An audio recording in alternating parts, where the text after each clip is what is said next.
नमस्कार, मैं हूं अंकुर और आप देख रहे हैं सत्यहिंदी.com। सत्य हिंदी का ऐप डाउनलोड करने के लिए डिस्क्रिप्शन में जाइए, वहां पे आपको एक लिंक मिलेगा जहां से आप ऐप डाउनलोड कर सकते हैं। अब एक नजर डाल लेते हैं अब तक की सुर्खियों पर।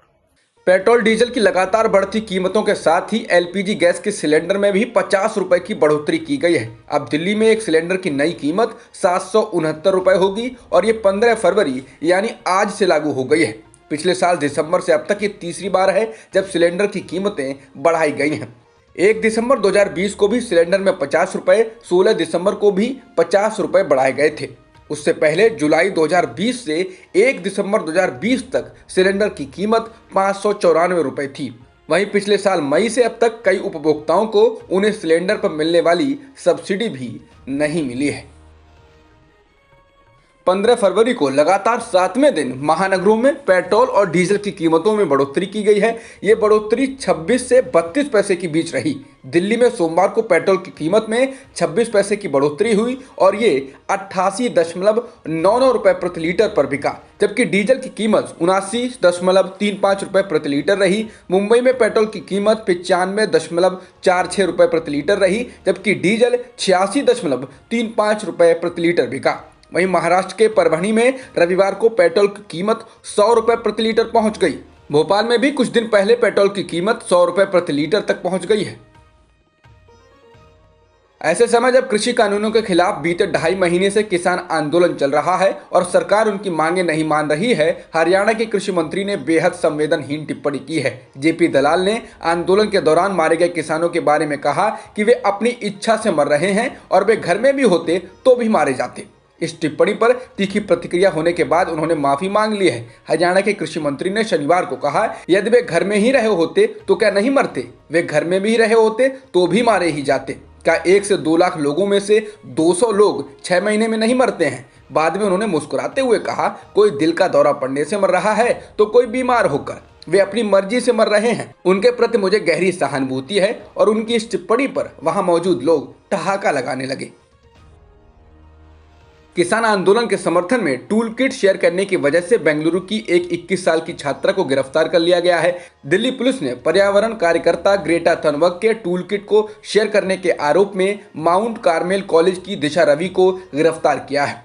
पुलिस का कहना है कि दिशा ने ग्रेटा के टूल किट को एडिट कर दूसरों को भेजा था। अदालत ने दिशा को 5 दिनों की पुलिस हिरासत दी है। तो वहीं बेंगलुरु सेंट्रल संसदीय क्षेत्र से बीजेपी सांसद पीसी मोहन ने दिशा रवि की तुलना मुंबई के 26/11 हमले में पकड़े गए पाकिस्तानी आतंकवादी कसाब से की है। पीसी मोहन ने ट्विटर पर लिखा है, बुरहान वानी भी 21 वर्ष का था, अजमल कसाब भी 21 वर्ष का ही था। उम्र बस एक संख्या है, कोई भी कानून से ऊपर नहीं है। कानून को अपना काम करने दीजिए। एक अपराध हमेशा अपराध ही रहेगा। 21 साल की छात्रा दिशा रवि की गिरफ्तारी के खिलाफ विपक्ष ने एक सुर में आवाज उठाई है। कांग्रेस नेता प्रियंका गांधी ने ट्वीट कर कहा है कि डरते हैं बंदूकों वाले एक निहत्थी लड़की से, फैले हैं हिम्मत के उजाले एक निहत्थी लड़की से। इसी के साथ उन्होंने दिशा रवि की रिहाई की मांग की है। कांग्रेस के वरिष्ठ नेता पी चिदम्बरम ने ट्वीट कर कहा है, भारत बेतुका रंगमंच बन रहा है और ये दुखद है कि दिल्ली पुलिस उत्पीड़कों का औजार बन गई है। मैं दिशा रवि की गिरफ्तारी की कड़ी निंदा करता हूं और सभी छात्रों और युवाओं से आग्रह करता हूं कि वे निरंकुश शासन के खिलाफ आवाज उठाएं। इसके अलावा जयराम रमेश और समाजवादी पार्टी के नेता अखिलेश यादव ने भी एकजुटता दिखाई।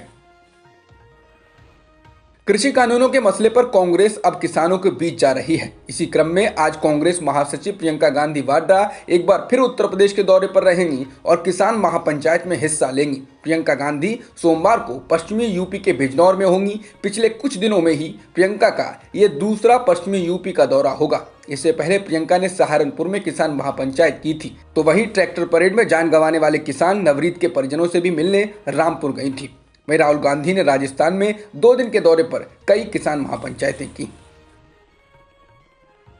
पंजाब के स्थानीय निकायों के चुनाव में रविवार को अकाली दल और कांग्रेस के सदस्यों के बीच कई जगहों पर झड़पें हुई, जिनमें दोनों पक्षों के कुल 7 लोग घायल हो गए। रूपनगर के वार्ड नंबर 1 पर श्रोमणी अकाली दल और कांग्रेस के कार्यकर्ता कहासुनी के बाद भिड़ गए, जिसमें 7 लोग जख्मी हो गए। इसके अलावा बटाला, राजपुरा, तरन, बठिंडा, गुरदासपुर, समाना, नाभा, नांगल, मोहाली और फिरोजपुर में दोनों दलों के लोगों में झड़पें हुई हैं। बता दें ये चुनाव 8 नगर निगमों और 109 नगर पालिका परिषदों में हुए हैं। इनमें कुल 1630 वार्ड हैं, जिनमें नतीजे 17 फरवरी को आएंगे। त्रिपुरा के मुख्यमंत्री बिप्लब कुमार देब एक बार फिर अपने बयानों को लेकर विवादों में हैं। बिप्लब देब ने राज्य की राजधानी अगरतला में बीजेपी के कार्यक्रम में कहा कि पार्टी की न केवल देश भर में बल्कि पड़ोसी देशों में भी विस्तार करने की योजना है। बिप्लब देब ने कहा कि गृहमंत्री अमित शाह की नेपाल और श्रीलंका में भाजपा की सरकार बनाने की योजना है। आज रात 12 बजे के बाद से देश भर में सभी गाड़ियों के लिए फास्टैग अनिवार्य हो जाएगा। अगर आपकी गाड़ी की नंबर प्लेट सफेद रंग की है तो फिर हाईवे पर टोल प्लाजा से गुजरने के लिए आपके पास फास्टैग होना जरूरी है। अगर ऐसा नहीं है तो टोल प्लाजा से गुजरने पर आपको दोगुना भुगतान करना होगा। भारत और इंग्लैंड के बीच खेले जा रहे सीरीज के दूसरे टेस्ट मैच का आज तीसरा दिन है। तीसरे दिन की शुरुआत भारत के लिए अच्छी नहीं रही है। पुजारा, रोहित और पंत के बाद रहाणे भी पवेलियन लौट चुके हैं। मैच में इससे पहले भारत की पकड़ मजबूत रही है। भारत ने पहली पारी में 329 रन बनाए थे। जवाब में इंग्लैंड की पूरी टीम 134 रनों पर सिमट गई। भारत को 195 रनों की लीड मिली। भारत की ओर से सबसे सफल गेंदबाज आर अश्विन रहे, उन्होंने 5 विकेट चटकाए। तो वहीं दूसरी पारी में भारत ने अभी तक 5 विकेट गंवा दिए हैं। अमेरिका के पूर्व राष्ट्रपति डोनाल्ड ट्रंप ने दूसरा महाभियोग ट्रायल भी जीत लिया है, यानी ट्रंप के खिलाफ लाया गया महाभियोग असफल हो गया है। सीनेट में महाभियोग प्रस्ताव पारित करने के लिए 2/3 बहुमत की आवश्यकता होती है।